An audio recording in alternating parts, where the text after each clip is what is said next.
প্রিয় দর্শক, আমরা জমিতে যে জৈব সারটা দেই সেটা মূলত গাছ পুষ্টি উপাদান গ্রহণ করে, কিন্তু আমরা এখন যে জৈব সারটা নিয়ে কথা বলবো সেই সেই জৈব সার থেকে গাছ পুষ্টি উপাদানের সাথে সাথে ছত্রাকনাশক গাছ এই আমাদের এই সার থেকে পাবে। এবং এই সারটা যখন আমরা মাটিতে দেব, সারটা দেওয়ার পরে জমিটা আর শোধন করার প্রয়োজন হবে না, এই সারটার মাধ্যমেই জমিটা শোধন হয়ে যাবে। আসেন আমরা দেখে নিই ট্রাই কম্পোস্ট তৈরিতে আমাদের কি কি উপাদান লাগবে।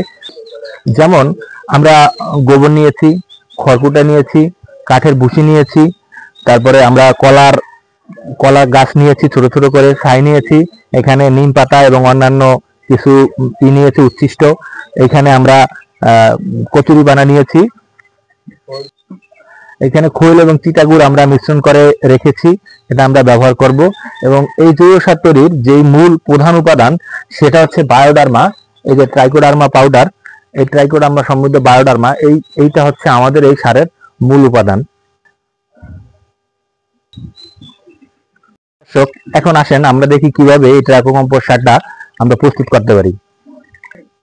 আমরা একে একে সব উপকরণগুলো আমরা ওইখানে নিয়ে বিছিয়ে দেব এবং প্রতিটা একটার সাথে একটা মিক্স করব। আমরা এখন প্রথমে পরিমাণ মতো আমরা গোবরটা ওইখানে দিয়ে দেব।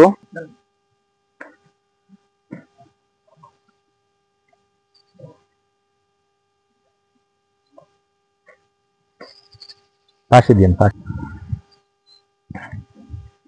এরপরে আমরা দিয়ে দেবো খড়কুটাগুলোকে এটার উপরে সুন্দর করে বিছিয়ে দেব।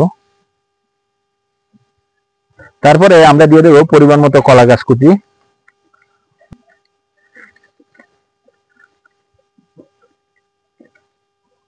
আরো দেন।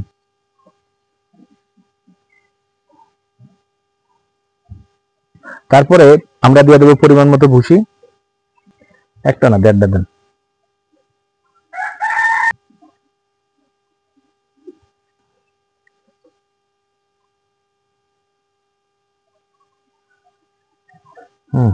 আমরা এখন ছাই দিচ্ছি, ছাইটাকেও সম্পূর্ণ এটার উপরে সুন্দর করে বিছিয়ে দেবো।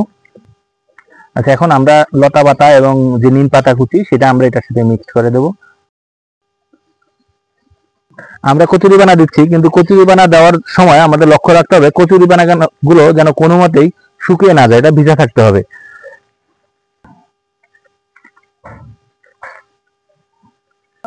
এখন আমরা দিচ্ছি খৈল এবং চিটাগুড় ভিজানো পানি, এটার উপরে সম্পূর্ণ আমরা খৈল এবং চিটাগুড় ভিজানো পানিটা ছিটিয়ে দিয়ে দেবো দূরের থেকে।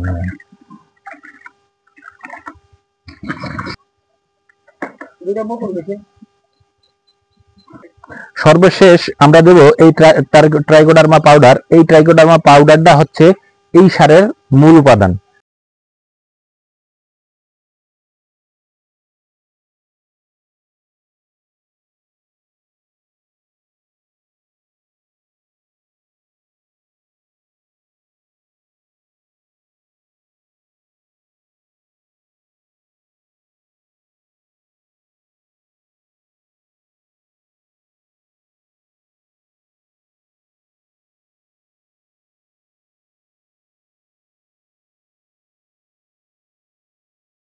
আমরা এই উপাদানগুলোকে এমনভাবে মিশাবো যেন একটা থেকে আরেকটা আলাদা করা না যায়।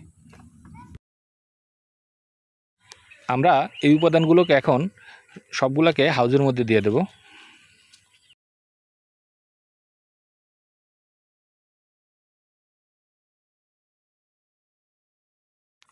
আমরা একটা পাইপ এবং পিছনে একটা বোতল দিয়ে দিচ্ছি, যার মধ্যে ট্রাইকোলিসেট অথবা জৈব বালাইনাশক এসে জমা হবে।